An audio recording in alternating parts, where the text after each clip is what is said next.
What would you do if all you had left in the world was a single piece of paper, folded and worn thin at the creases? A deed to a patch of dust everyone in the territory called worthless, a place abandoned to the sun and the wind.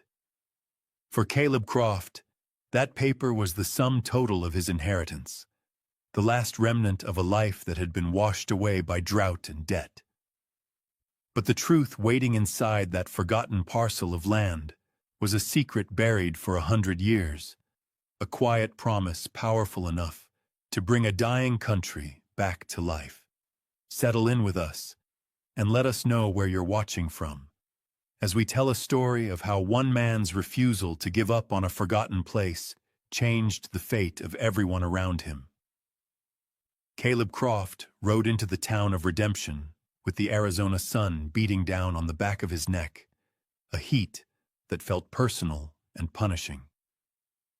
The dust of the high desert coated his worn coat, his cracked boots, and the tired flanks of his old horse, Buster. It was a fine, pale dust that got into everything, a constant reminder of the thirst that defined this land. He had just come from a small, windswept cemetery 100 miles east, where he had buried his father. There had been no one else there, just him, the preacher, and the wind. His family's ranch, once a place of green hope, was now in the hands of the bank, its pastures scorched brown, its cattle sold off for a fraction of their worth. All that remained was the deed in his saddlebag, a brittle piece of paper his father had bought from a traveling speculator 15 years ago, a foolish purchase everyone had laughed at then and forgotten since. The town of Redemption didn't look much better than the land around it. Its single street was a river of dust, flanked by false-fronted buildings whose paint was peeling away in long, curling strips. Faces that watched him pass from behind dirty windows were thin and anxious. This was a town holding its breath, waiting for a rain that refused to fall. He dismounted in front of the livery, the leather of his saddle creaking like a tired sigh. He gave the stable hand his last 2 bits to see to Buster, running a calloused hand down the old horse's neck. "Easy, boy," he murmured. "Just a little longer." The horse blew out a soft breath, trusting him. It was a trust Caleb wasn't sure he deserved. He felt hollowed out, a vessel filled only with grief and the weight of failure.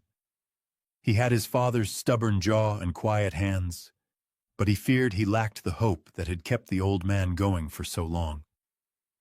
He walked toward the county clerk's office, the deed feeling both heavy and useless in his coat pocket. He had come not with a plan, but because there was nowhere else left to go. The clerk's office was a small, stuffy room that smelled of dry paper and old ink. A thin man with spectacles perched on his nose looked up from a massive ledger. He introduced himself as Mr. Abernathy, his voice gentle but weary. Caleb placed the deed on the counter. "Come to file this claim," Caleb said, his own voice raspy from disuse. Abernathy unfolded the paper carefully, his brow furrowed in concentration as he read the legal description. He looked up at Caleb, his expression shifting from professional duty to one of quiet pity. "Son," he said softly, "you know what this is, don't you? This is Whisperwind Point. Nothing out there but baked clay and lizards. No water. Hasn't been for 50 years. Before Caleb could respond, a loud, confident voice boomed from the corner of the room. "Whisperwind Point? Did I hear that right?" A large man in a clean duster coat and a fine hat stepped forward. He had the well-fed look of a man who profited from the hardship of others. This was Silas Blackwood, a name Caleb had already heard whispered in the general store, the man buying up failed homesteads for pennies on the dollar. Blackwood laughed, a short, sharp sound that filled the small office. "Well, I'll be. I thought that deed was lost to time. Boy, you've inherited the driest patch of hell in this entire territory." He looked Caleb up and down, taking in his worn clothes, his tired face. The dismissal was total. Silas Blackwood pulled a silver dollar from his waistcoat pocket and spun it on the countertop. The metallic ring seemed to mock the room's quiet desperation. "Tell you what," he said, his smile not reaching his eyes. "I'll give you $1 for it. Save you the ride out there. You can buy yourself a decent meal and be on your way. There's nothing for you at Whisperwind Point." Caleb looked from Blackwood's smug face to the pitying one of the clerk, then down at the deed. It was his father's last foolish hope, a testament to a belief in things unseen. Selling it felt like burying his father all over again. He slowly pushed the silver dollar back across the counter toward Blackwood. "I reckon I'll see it for myself," Caleb said, his voice low but firm. The simple refusal hung in the air. Blackwood's smile vanished. He snatched the coin from the counter, his eyes narrowing. "Your funeral," he sneered. "Don't come crawling back when you're dying of thirst. I won't offer you a penny then." Mr. Abernathy watched the exchange, then took the deed and a pen. He dipped it in the inkwell. "It's your right, Mr. Croft," the clerk said, his voice regaining its professional tone. He made the entry in the ledger with a series of precise scratching sounds. "The land is yours." Caleb took the validated deed, folded it, and placed it back in his pocket. It felt different now. It wasn't just a piece of paper. It was a stand he had taken, a line drawn in the dust. He nodded once to the clerk and walked out of the office, the sound of Blackwood's derisive chuckle following him into the street. Was it pride that made him refuse? A stubbornness inherited from a long line of men who refused to bend? Or did some deeper instinct, a whisper from the land itself, tell him the dust held a secret worth more than any man's laughter? What would you have done with that deed in your hand, and the whole town waiting for you to fail? Let us know what you think in the comments below, and be sure to subscribe, because Caleb Croft was about to walk out onto that land and listen to what the wind had to say. Caleb made his way to the general store, the only other establishment in Redemption that seemed to have any life in it. The bell above the door announced his arrival with a tinny jangle. The handful of patrons inside, a few ranchers with worried lines etched around their eyes, a woman in a faded calico dress, all turned to look at him. News traveled fast in a town starved for it, and the story of the fool who had claimed Whisperwind Point was apparently already making the rounds. Conversations dropped to whispers. He felt their eyes on him, a mixture of pity and morbid curiosity. He ignored them, walking to the counter with a short list in his head. Flour, salt, coffee, a few tins of beans, the barest essentials to see him through the first week. Silas Blackwood was there, of course, leaning against a barrel of nails, holding court. "Mark my words," Blackwood was saying to the storekeeper, his voice loud enough for the entire room to hear. "That fellow won't last 3 days. The sun will bake the sense right out of him, and the coyotes will pick his bones clean. Some men just have to learn the hard way that you can't drink dirt." The men around him chuckled weakly, the sound lacking any real humor. It was the laughter of men who knew their own ranches were only a few dry weeks away from the same fate. Caleb paid for his supplies without a word, his face a mask of calm indifference. He packed the goods into his saddlebags, his movements deliberate and unhurried. He would not give them the satisfaction of seeing him rattled. He was used to being an outsider, used to the quiet judgment of others. It was the silence he carried inside him that was the heaviest burden. As he led Buster out of town, heading toward the faint track that led west, he passed a small, weathered cabin set back from the main road. An old woman sat on the porch in a rocking chair, her face a beautiful map of wrinkles, her eyes dark and knowing. She was watching him. He thought she might be one of the local homesteaders, or perhaps of the native people who had lived in this valley for centuries before towns like Redemption had names. As he drew level with her porch, she stopped rocking. Her voice when she spoke was raspy like dry leaves, but carried a surprising strength. "You," she said.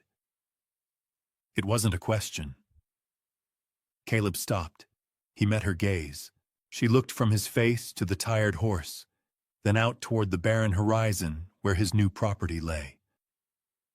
"The deep thirst is not of the land," she said, her words slow and measured, each one landing like a carefully placed stone, "but of the men who walk on it. Listen for the old stone's song." He had no idea what she meant. It sounded like a riddle from a dream, but there was no mockery in her eyes, only a strange, solemn gravity. He found himself nodding, a gesture of respect for her age and her stillness. "Thank you, ma'am," he murmured. She gave a single, slow nod in return and began to rock again, her gaze fixed on the distance. The cryptic warning stayed with him as he rode on, a burr caught in the fabric of his thoughts. The town's laughter was easy to dismiss as foolishness, but the old woman's words felt like something else entirely. They felt like a key to a lock he hadn't yet found. The journey to Whisperwind Point was a slow pilgrimage through a wounded landscape. The track was little more than 2 ruts in the cracked earth, winding through sparse creosote and skeletal cholla cactus. The sun was relentless, bleaching the color from the sky, turning the distant mountains into hazy, purple apparitions. Buster plodded onward, his head low, his breathing steady. The horse was an extension of Caleb's own will, tired but unwilling to stop. They were 2 solitary figures in a vast, indifferent emptiness. With every mile, the town of Redemption and its jeering voices grew smaller, until it was just another shimmer on the horizon. Out here, there was only the sound of the wind, the crunch of Buster's hooves on the dry ground, and the steady rhythm of Caleb's own heart. He thought of his father, who had never seen this place but had believed in it enough to trade a good horse for the deed. What had he seen in the speculator's eyes? What promise had he heard?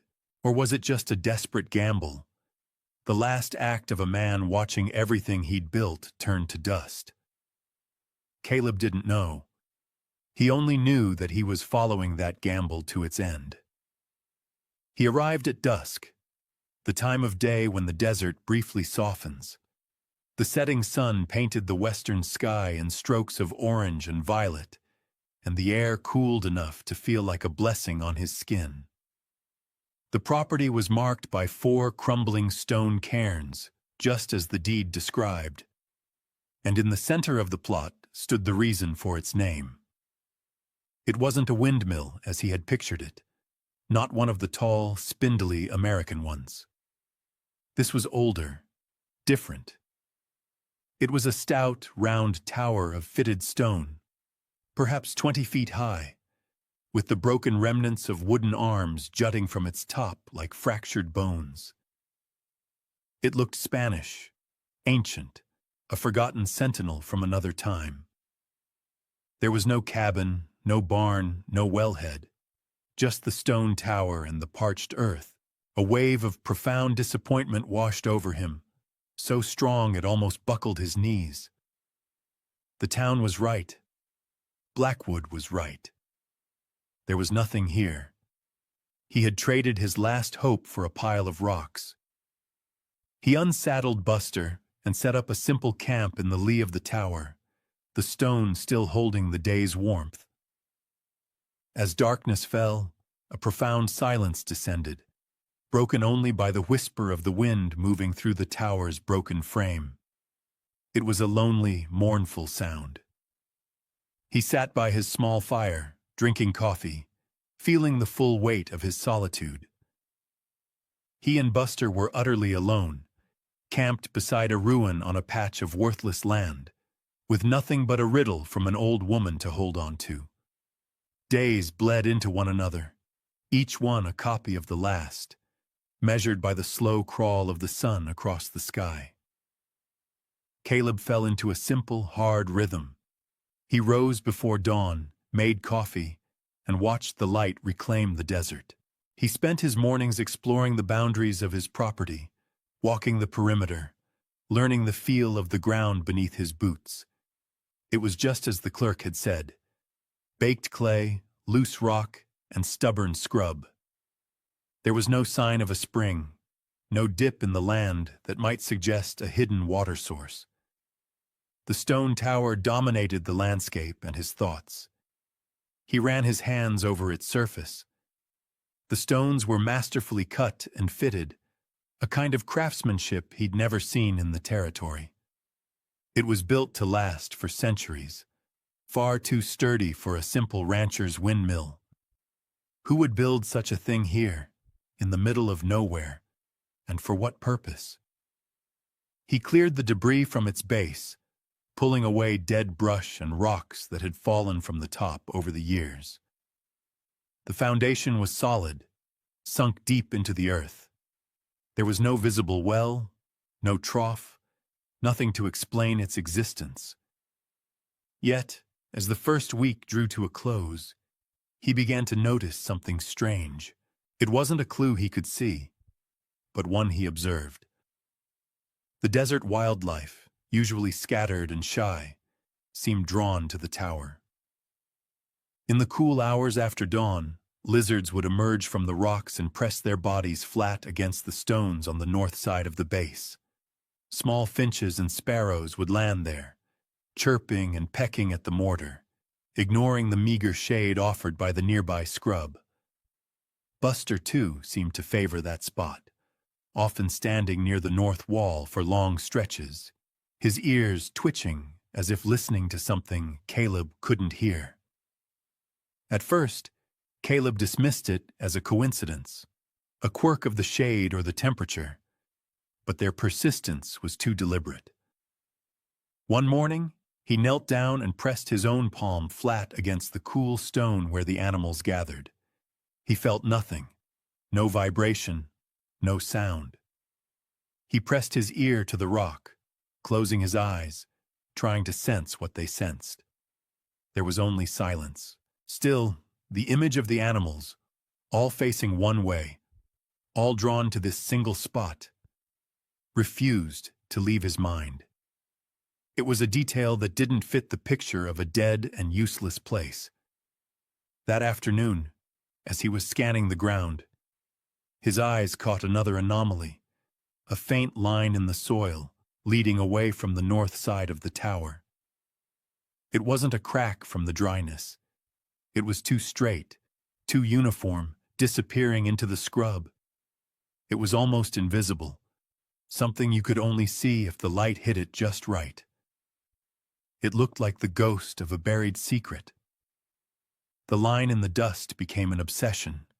It was a thread, and he felt a primal urge to pull on it, to see what was on the other end. He took out the shovel he'd brought with him, its wooden handle worn smooth by his father's hands. He started at the base of the tower, right where the animals congregated.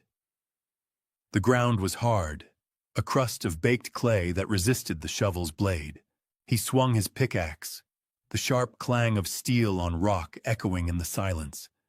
Sweat beaded on his forehead and ran in salty rivers down his face, stinging his eyes. Buster stood a short distance away, a patient shadow, watching him with an old, knowing gaze. The work was brutal, punishing. The sun beat down on his back, and his muscles screamed in protest. Every shovelful of dirt felt like a fool's errand, a desperate act of a man with nothing left to lose. He could hear Blackwood's laughter in his mind, the whispers of the townspeople, digging his own grave out of madness. He pushed the thoughts away and focused on the rhythm of the work, the swing of the pick, the scrape of the shovel, the heave of the earth. After a few hours, when he was about to give in to exhaustion and despair, his shovel struck something with a dull, metallic thud. It wasn't the sharp ring of rock. It was deeper, more resonant. His heart hammered in his chest. He dropped to his knees and clawed at the dirt with his bare hands. He uncovered a curved, rust-colored surface. It was an iron pipe, thick as his arm. It was old, pitted with corrosion, but intact, and it was running along the exact path of the faint line he had seen in the dust. A surge of adrenaline shot through him, erasing his fatigue. He wasn't mad. There was something here. He began to dig with renewed purpose, following the pipe as it snaked away from the tower. It wasn't a well pipe leading down.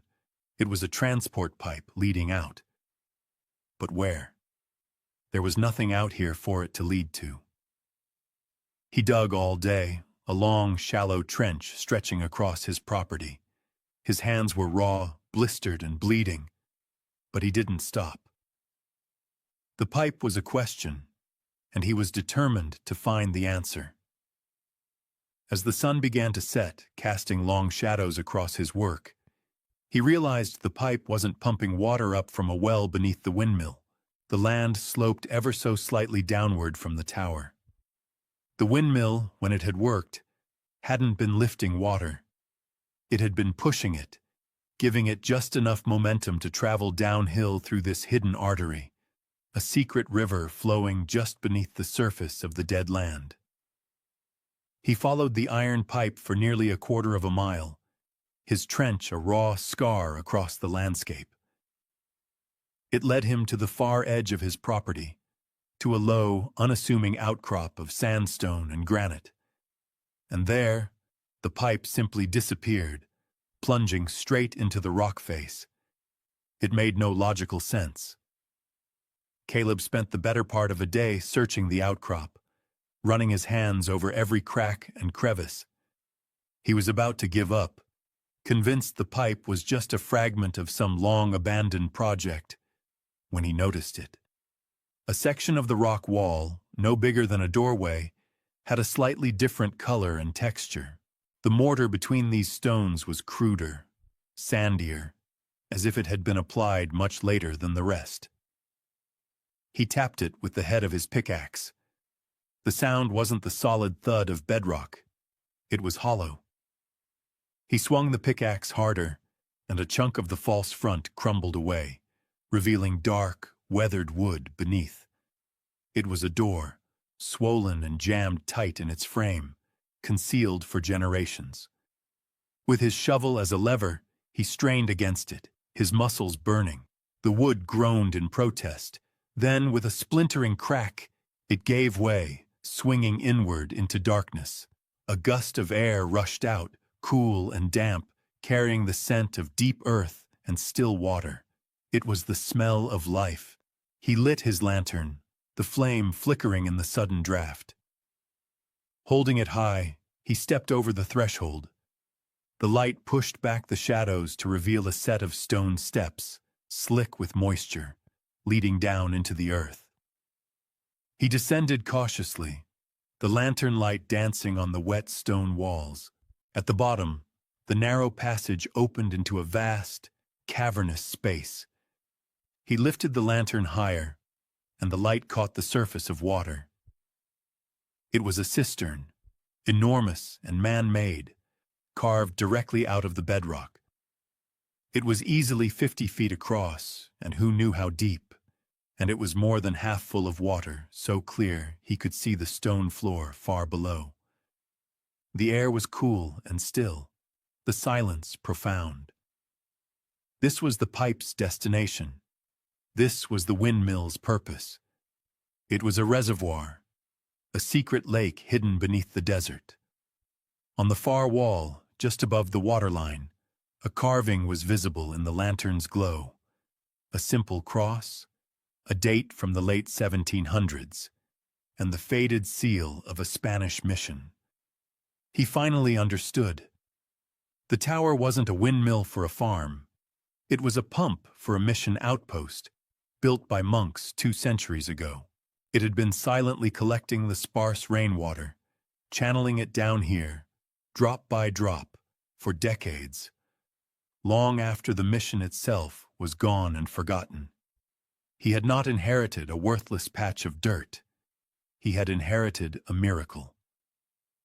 Just as the reality of his discovery was settling in, the world outside began to change. The wind, which had been a constant whisper, rose to a mournful howl. The sky, visible through the cistern's entrance, was darkening, not with the approach of night, but with a churning wall of brown dust. A storm was coming, one of the big ones that could strip the paint from a house and scour the land clean. He had to secure the entrance. As he climbed the steps, the first gusts of wind hit him, carrying sand that stung his skin like needles. He looked out across the darkening plain and saw something on the horizon. A wagon struggling against the wind, one of its wheels wobbling badly, a tired horse straining in the harness. It was moving slowly, erratically, lost in the disorienting gale. He knew they wouldn't make it to town. They wouldn't survive the storm out in the open. He had a choice. He could seal himself in his sanctuary and wait it out, or he could go to them. The decision was made before the thought was even complete. He pulled his bandana over his face and leaned into the wind, fighting his way toward the struggling wagon. It was a family, a man, a woman, and 2 small children huddled in the back, their faces pale with fear. Their name was Miller. Their horse had gone lame, and they had lost the main road in the growing storm. Their water barrels were empty. "Over here!" Caleb yelled over the roar of the wind. "There's shelter." He helped the man unhitch the exhausted horse and led them all, the family, their horse, and his own faithful Buster, back toward the rock outcrop. He guided them through the hidden door and down the stone steps into the calm, quiet stillness of the cistern. The woman gasped when the lantern light revealed the impossible pool of water. The children, who had been crying silently, just stared, their eyes wide with wonder. Caleb filled a cup from the reservoir and handed it to the mother. She drank, then gave it to her children. He watched them drink, their small, parched throats working. In that moment, the water wasn't just his discovery, it was a responsibility. He had found it, but it didn't belong to him. It belonged to the thirsty. He shared his meager supply of food with the Millers, and they huddled together in the lantern light, listening to the storm rage impotently above them. He had chosen not just to survive, but to serve. The storm blew itself out by morning, leaving the air washed clean and a thin layer of fresh dust on everything. The world outside was calm, the sky a brilliant, cloudless blue. The Miller family emerged from the cistern blinking in the bright light, looking like people who had witnessed a resurrection. Mr. Miller, a plain-spoken farmer, shook Caleb's hand with a grip of iron, his eyes filled with a gratitude too deep for words. "You saved us," he said simply. "I don't know how we can ever repay you." Caleb just shook his head. "No payment needed. Just be safe on your way." He gave them a full cask of water, enough to last them well past redemption. As their repaired wagon rolled away, Caleb knew his quiet life on Whisperwind Point was over. The Millers arrived in town before noon, and their story spread through the dry streets like a flood. They spoke of a mad dust storm, a hidden door in the rock, and a vast underground lake of fresh water. They spoke of the quiet, solitary man who had taken them in and saved their lives. At first, the townspeople were skeptical. It sounded like a fever dream, a tale born of desperation. But the Millers were earnest, their story unwavering. By mid-afternoon, a small procession of riders was making its way out to Caleb's land. Silas Blackwood was at their head, his face a mask of disbelief and suspicion. Several of the ranchers whose land bordered the drought line were with him, their expressions a mixture of hope and doubt. Mr. Abernathy, the county clerk, was there too, carrying his heavy ledger of deeds and maps. Caleb met them at the entrance to the cistern. He didn't say a word, just stood aside and gestured for them to enter. One by one, they stepped out of the harsh sunlight and into the cool, damp dark. A collective gasp went through the group as their eyes adjusted, and they saw the water. They stared in stunned silence, their faces illuminated by the lanterns they carried. Blackwood pushed to the front, his confident swagger gone, replaced by a look of utter shock. He knelt at the water's edge as if to confirm it was real. Meanwhile, Mr. Abernathy had unfolded an old survey map on a flat rock. It was a copy of the original Spanish land grant. He ran his finger along the faded lines, then stopped. "My God," he whispered. "Here it is." He pointed to a tiny, almost illegible annotation in the corner, written in elegant script. Pozo de Piedra, the well of stone. "It's been here the whole time," the clerk said, looking at Caleb with newfound respect. "The grant specifies that all water rights associated with the Pozo belong to this parcel. It's yours, Mr. Croft. All of it." The ranchers looked from the water to Caleb, their mockery replaced by a dawning, desperate reverence. Silas Blackwood stood up slowly, the dust on his fine coat seeming to mark him with the very land he had tried to swindle. He had been defeated, not by a fight, but by a quiet man's patience, and a truth that had been waiting in the earth all along. Weeks later, the golden light of late afternoon bathed Whisperwind Point in a soft glow. The place was no longer silent. The rhythmic creak of wagon wheels and the low murmur of voices filled the air. A steady, orderly line of families from across the valley came to fill their barrels from the cistern. Caleb had established a simple system, asking for nothing in return, but that each person take only what they needed for their family and their stock. It was not a sale, it was a communion. With the help of the town carpenter, he was slowly repairing the old windmill, crafting new wooden vanes to catch the wind. His old friend, John Carter, had arrived from back east, having heard the news, bringing tools and lumber to help him build a small, sturdy cabin not far from the stone tower.